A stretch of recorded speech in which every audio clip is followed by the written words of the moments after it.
did Stormzy actually? Did you get handed your award by Stormzy, or because I seen that written somewhere that he handed you guys a Mobo award? Is that? No, we just won it. We won it on the same. And he still. come up on stage with you guys. Yeah. Because he won it as well that day. And obviously, we was the man them as well. Like, we was all close in that. And he come up on stage, and we come up on stage. So I can't remember if that was the first or second time. Yeah, that was the first time. Because we won it twice, innit? So what did you win for?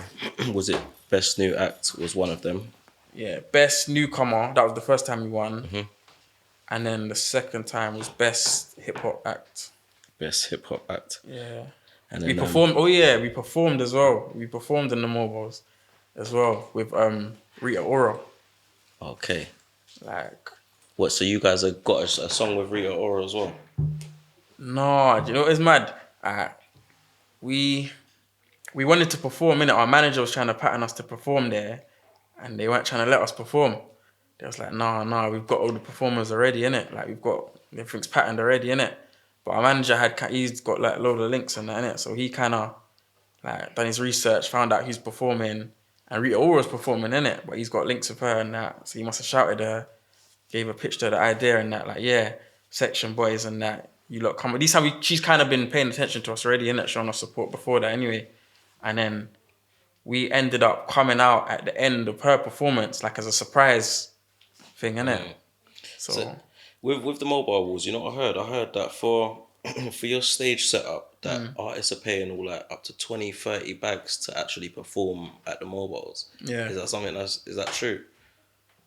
I don't really know about that side of it still. Yeah, because I think, who was it? I think it might have even been Retro or someone that was talking about, like, basically they for the production and that, you mean? Yeah, for the whole setup, the stage setup. Like Krypton Conan, they performed at one Mobiles one time. They done a mad production. I know they paid bare. Like, there was fire and things popping around. Yeah, I would have thought that, you know, like Mobiles being such a big award show, I would have thought that like they handle that side of things, and obviously.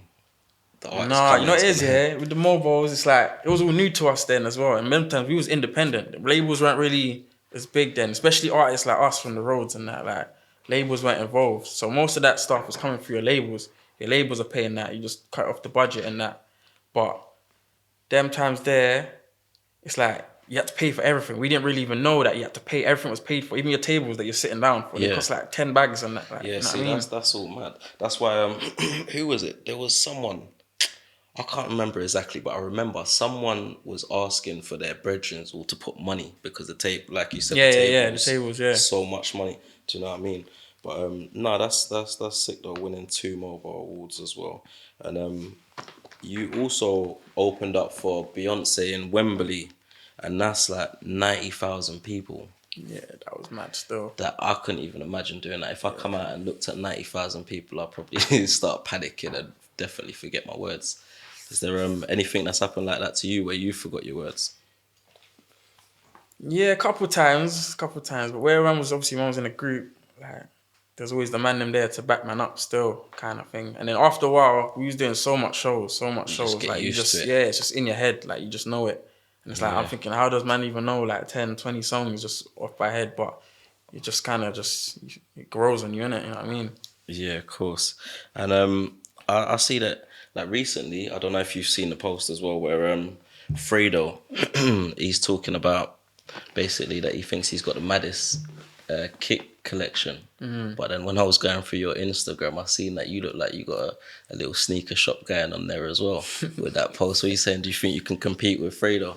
Boy, I don't know, and you never know still. But man had kick. Man used to get kicks free. Man was buying kicks, but man's probably got like over. I don't even know, bro. My stack is taller than man still. You know what I mean? It looks crazy. So you see, while you was working with Chris Brown, did you guys actually fly out to America to do the mix CD, or was it?